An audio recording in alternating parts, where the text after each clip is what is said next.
Hello everyone, আমি আপনাদেরকে নিয়ে যাবো চট্টগ্রাম গানা স্টাডিং সেন্টার সংলগ্ন অবস্থিত সাগর তীরে এবং বিকেলের রৌদ্রদীপ্ত ঘাসের গালিচায় হেঁটে যাব খেজুর বৃক্ষের বাগানে। তারপর যাব বনমহিষে চষে বেড়ানো সাগর তীরের বড় বড় জলাশয়ে এবং পরিশেষে নিয়ে যাব আদিগন্ধ বিস্তৃত মেঘাঢাকা আসমান মিশে যাওয়া সমুদ্রে এবং সবুজ ঘাসের খোলা চরে। চলেন তাহলে ঘুরে আসি জীবনানন্দের বিখ্যাত রূপসী বাংলা থেকে। আসসালামু আলাইকুম দর্শক, আমি আপনাদেরকে দেখাবো এখন চট্টগ্রামের হালিশহর এর পশ্চিমে অবস্থিত গানা স্টাডিং সেন্টারের পাশ সংলগ্ন সমুদ্র তীর এবং সমুদ্র তীরের বুকে পাশে গড়ে ওঠা এক খণ্ড বাংলার বুকে সৌদি আরব খেজুর বৃক্ষের বাগান তাদেরকে দেখাবো। আসেন, দেখা যাচ্ছে আপনার কথা করেছিলাম যে খেজুর বৃক্ষের বাগান দেখাবো। তার আগে আপনাদেরকে আমি দেখাই এই যে বিকেলের রোদের নরম আলো। আজ 3 দিন ধরে আমি সূর্য দেখিনি চোখে। এই বাংলার বুকে সবুজ আর সূর্য দেখার জন্য আমি 3 দিন ব্যাকুল হয়েছিলাম, কিন্তু 3 দিন টানা বৃষ্টির কারণে আর মেঘালো আসমান, সেজন্য আমি দেখতে পারিনি। আজ বৃষ্টি একটু কম বললেই নেই, তাই আমরা বেরিয়েছি বাংলার সবুজ এবং হালিশহরের বিখ্যাত সমুদ্র তীর এবং তার বুকে গজে ওঠা একটি গ্রাম। দর্শক, আপনাদেরকে দেখাবো বলেছিলাম এই যে সমুদ্র তীরে গড়ে ওঠা একখণ্ড সৌদি আরব। আমি কেন বলেছিলাম এখানে আপনারা দেখতে পাচ্ছেন খেজুর গাছ খুবই কম, প্রায় নাই বললেই চলে, তবু আমি কেন বললাম যে একখণ্ড সৌদি আরব বাংলার বুকে।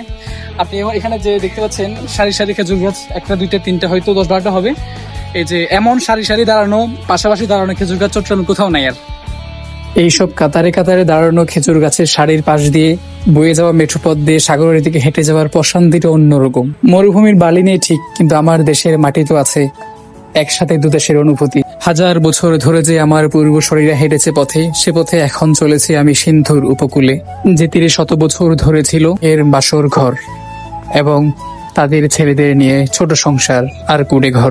দর্শক, আপনাদেরকে দেখালাম আমি খেজুর বৃক্ষের বাগান না, সারি সারি দাঁড়ানো খেজুর বৃক্ষ দেখাইলাম। এখন আপনাদেরকে দেখাবো বাংলার বুকে জেগে ওঠা নতুন বাংলা। এই যে আপনি দেখতে পাচ্ছেন এই যে ঘাস, এই যে বাংলার কোমল নরম ঘাস আর রোদের নরম আলো আমরা বহুদিন দেখি নাই। থাকি শহরে, এই যে শহরের এই ধুলিময় বালুকাময় শহরে আমরা এই যে সবুজের ছোঁয়া কখনো পাইনি। পেয়েছে কিন্তু যা একদম কম, তা পাইনি বললেই চলে। এখানে পাশেই দেখতে পাচ্ছেন কয়েকটি মহিষ। এই মহিষগুলো সারাদিন পানিতে থাকে, সন্ধ্যা হইলে উপরে উঠে বসে কুলে। অনেকগুলো মহিষ সমুদ্র পাড়েই দেখা যায়, বিশেষ করে কর্ণফুলী নদীর পাশেও দেখছিলাম কয়েকদিন আগে। তারপর এখন আপনারা দেখতে পাচ্ছেন গানা স্টাডিং সেন্টার পাশে সমুদ্র তীরেও অনেকগুলো মহিষ বিশেষ করে এখানেই থাকে, কারণ সমুদ্রের পাশে এই যে কয়েকটি পুকুর, দিঘি, জল, এগুলো পুরো চট্টগ্রামে নাই বললেই চলে। এই যে আপনি দেখতে পাচ্ছেন এখানে তো ঘোলাটে পানি। আপনাদেরকে দেখাই, এই যে একটা স্বচ্ছ পানির পুকুর আছে। এই পুকুরটা আমার মনে হয় কি জানেন, জান্নাত থেকে যে 2টি নদী পৃথিবীতে আসছে বহমান হয়ে, সে একটি নদীর জল মনে হয় এখানেই জমা হয়েছে। এবং এই পুকুরটির উপর আপনারা দেখেন ভাসমান ঘাস এবং যে আকাশের রঙের সাথে এর পানির রংটা ভিন্ন হয়ে যায়, কালারটা ভিন্ন হয়ে যায় মাঝে মাঝে। এখন আসমান মেঘালো দেখতে পাচ্ছেন, সেজন্য পানির রংটাও কেমন কালো কালো হয়ে গেছে। যখন আমরা প্রায় সময় আসি এখানে, আসমান নীল থাকে, একদম পরিষ্কার, ঝকঝকে রোদ থাকে, তখন পানিগুলো একদম স্বচ্ছ কাশ্মীরি নহরের মতো দেখা যায়। এবং আপনাদেরকে দেখাবো শুধু এটা না, ওই পাশে আরো অনেক আছে, অনেক দিঘি পুকুর আছে, যেখানে ঢুকতে হলে আমরা ওখানে ঢুকি না, আমরা ওখানে আমেরিকানরা ঢুকে আর কি, যারা টিকিট দিয়ে ঢুকে। এই যে আমরা তো প্রতিদিন আসি, তো প্রতিদিন তো আমরা স্টুডেন্ট মানুষ টাকা দিয়ে ঢুকতে পারি না, এই জন্য আমরা প্রায় সময় এখানে আসি। এটা হচ্ছে বাঙালির রোড আর ওটা হচ্ছে আমেরিকানদের রোড, অর্থাৎ ওখানে টিকিট দিয়ে ঢুকতে হয়, এখানে টিকিট ছাড়া ঢুকতে হয়। দর্শক, অবশেষে অবসান ঘটেছে আমাদের হৃদয়ের আকুল তীব্র অপেক্ষার। আমরা পৌঁছে গেছি সাগর পাড়ে, এবং সাগর পাড়ের আগে আপনাদেরকে এবং আরো একটি চমকপ্রদ তথ্য দিব এবং একটা জায়গা দেখাবো, যে জায়গাটা ঠিক বাংলাদেশের অন্য একটি পর্যটন কেন্দ্র গুলিয়াখালীর সাথে একদম হুবহু মিলে যায়। দর্শক, তাদেরকে ওই জায়গাটা দেখানোর আগে আমি অন্য একটা জায়গা দেখাই, যেটা আমার কাছে মনে হয় আর কি। আপনারা হয়তো রেড সি লাল সমুদ্রের কথা নাম শুনেছেন। এই সমুদ্রে সোমালিয়ান জলদস্যুরা নাকি প্রায় প্রতি রাতে বাণিজ্যিক জাহাজকে কিডন্যাপ করে সেটা লুটে নিত। এবং আমার কাছে দৃশ্যটি দেখে মনে হচ্ছে এইটি ঠিক এটা রেড সি লাল সমুদ্রের পার্শ্ববর্তী তীর, যেটা রাত্রে ঠিক খুব ভয়ঙ্কর হয়ে ওঠে। এবং আপনারা জানেন, আপনারা বিগত হয়ে দেখছেন যে রেড সি বা বিভিন্ন আরব সাগর, আরব উপদ্বীপে এরকম সমুদ্রের পাশে পাশে বিভিন্ন জলাশয় থাকে যেটা সাগরের সাথে সম্পৃক্ত, কিন্তু হালকা জলাশয়ের মাধ্যমে নালার মাধ্যমে পানিগুলো ভিতরে এসে জমা হয় পুকুরের মতো করে। এবং ওই পুকুর এবং জলাশয়ের পাশে হাজার হাজার এরকম, আমরা তো দেখতে পাচ্ছি না বাংলা, তাই খুব কম খেজুর গাছ দেখতে পাচ্ছি, কিন্তু সৌদি আরব উপদ্বীপে এরকম অনেক অনেক খেজুর গাছ দেখতে পাবেন আপনারা। এবং ঘন বন দেখতে পাচ্ছেন, এবং ঘন বনের উঠেছে নীল আসমান আর ঘন মেঘ, বিস্তৃত খোলা চর, এবং তার বুকে জমে ওঠা রাত্রে বৃষ্টির পানি। এবং এখন হয়তো ছড়ে বাঁচতেছে, একটু পরে জোয়ার আসবে, জোয়ার আসার পর পানি ঠিক আমরা দেখতে পাচ্ছি একটু শুকনো, এখানে ঘাস, সবুজ ঘাস, কিন্তু একটু পর 7টার দিকে এখানে আর ঘাস থাকবে না, সব পানি একবারে পানিতে বিলীন হয়ে যাবে সমুদ্রের পানিতে। এবং আসলে আপনাদেরকে আমি একবারে পুরোপুরি সমুদ্রের কিনারে নিয়ে যাচ্ছি, আমরা সমুদ্রের দিকেই যাচ্ছি। এই পথে যাইতে পারতেছি না, কারণ পাশে মাঝখানে একটা খাল, অর্থাৎ খালি জায়গায় পড়ে গেছি, যার জন্য আমি পারতেছি। কিন্তু তার আগে আপনাদেরকে একটা জিনিস দেখাই, যে আপনাদেরকে আমি একটু বললাম এই এলাকাটা হচ্ছে বাঙালিদের জন্য, আর ওই আপনি ওই দেখতে দেখান, এই যে তারকাটার ওপাশে, বেড়িবাঁধের ওপাশে হচ্ছে আমেরিকানদের, অর্থাৎ ওখানে টিকিট নিয়ে ঢুকতে হয়, আর এই পাশে টিকিট ছাড়া ঢুকতে পারি আমরা।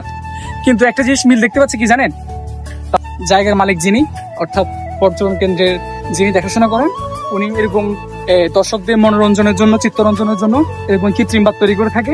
আপনারা দেখুন এখানেও পাথর এবং গাছপালা, শক্ত মাটি না আসার জন্য একটা গাছ দিয়ে এখানে বাধা দেওয়া হয়েছে। এই আপনাদের যে বাঁধটা দেখালাম কৃত্রিম বাঁধ, ঠিক একই রকমের একটু একটু বড় সাইজের বাঁধ ওই যে উপাসের একটা রয়েছে, যেটা মানে দর্শকদের চিত্তরঞ্জনের জন্য করা হয়েছে।